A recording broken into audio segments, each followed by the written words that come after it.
Prazer, meu nome é Fernando Michel, sou professor de Sociologia, graduado em Ciências Sociais. Vamos falar um pouco sobre fake news e seu devastador impacto desde a época da Revolução Francesa. Antes de começar, peço para que você se inscreva lá em meu canal, deixe um like para poder fortalecer. Inscreva-se também lá no Facebook. Na França, final do século XVIII, a corte de Luís XVI estava carcelada lá no Palácio de Versalhes. Gaiola dourada, ela separava a monarquia, seus luxos, trajes, roupas de casa, joias, jogatinas, da miséria dos subditos comuns. O ano de 1789 é de crise com colheita ruim. Um acordo com a Inglaterra, o preço do trigo ele subiu. Não só tem pão, bem se não tem pão, que como brioches. Essa frase é falsamente atribuída a Maria Antonieta, mulher do rei, estampou diversos panfletos distribuídos por uma França faminta. A imagem de uma rainha mesquinha, soberba, negligente, debochando do povo, essa imagem ela se espalhou. Não era verdade, mas a fake news dos brioches degustou as pessoas. O campo por excelência das fake news é a política. E de novo, não é tão recente, no episódio que leva à Revolução Francesa, ou seja, o desgaste desse regime francês, especialmente no governo do rei Luís XVI e de sua esposa Maria Antonieta, o controle da opinião pública de Paris com panfletos, charges, caricaturas bastante agressivas era fundamental.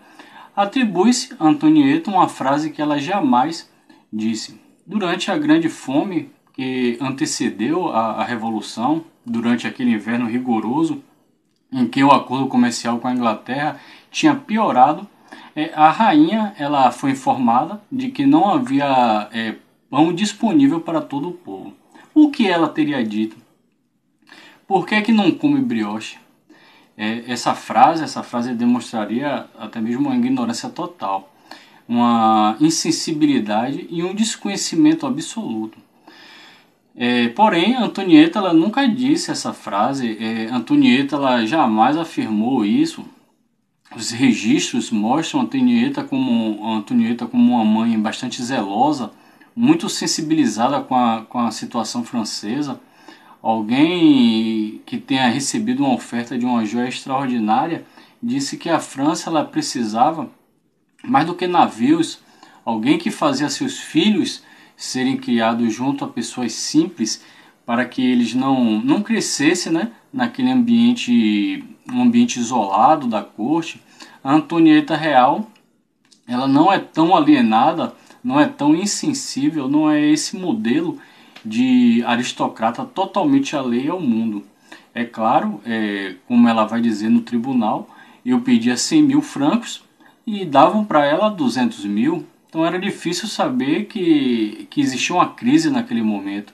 Sim, a Antonieta viveu um ambiente bastante privilegiado, mas as fake news pegam a Antonieta como um símbolo de tudo que os franceses comuns estavam odiando naquele momento de crise. Excesso de impostos, vida luxuosa, aquela vida luxuosa da corte, a dedicação real que a rainha tinha à sua imagem ao nomear um ministro de moda, ao mandar pintar muitos retratos dela e espalhar por vários lugares. Ao se fazer repassar várias vezes pela sua pintura preferida, mandar um textão e pronto.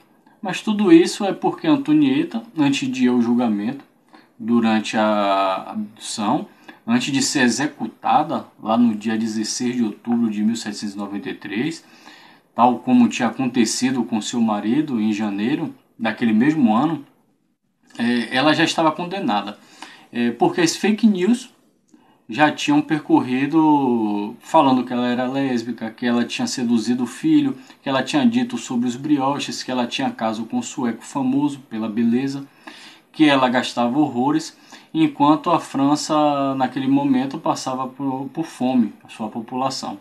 Quase tudo isso era calúnia, quase tudo isso era detração, quase tudo isso era bastante falso, mas a Antonieta ela já estava condenada quando foi a julgamento. A Maria Antonieta, que foi biografada por tanta gente, foi biografada por tantas pessoas importantes como um modelo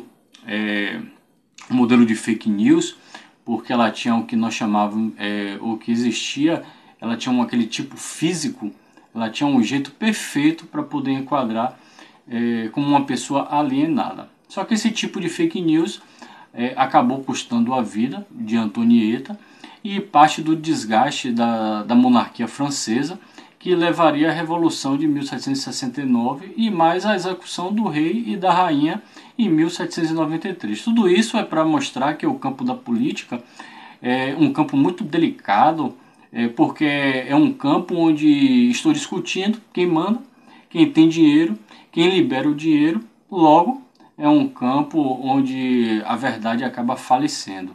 A gente diz há bastante tempo que em caso de guerra a primeira vítima é a verdade, porque qualquer pessoa defende a verdade do seu lado, mas no caso da política a verdade nesse caso ela já nasce morta, porque só existe o debate, o enfrentamento na política nas coisas mais delicadas, nas mais amplas.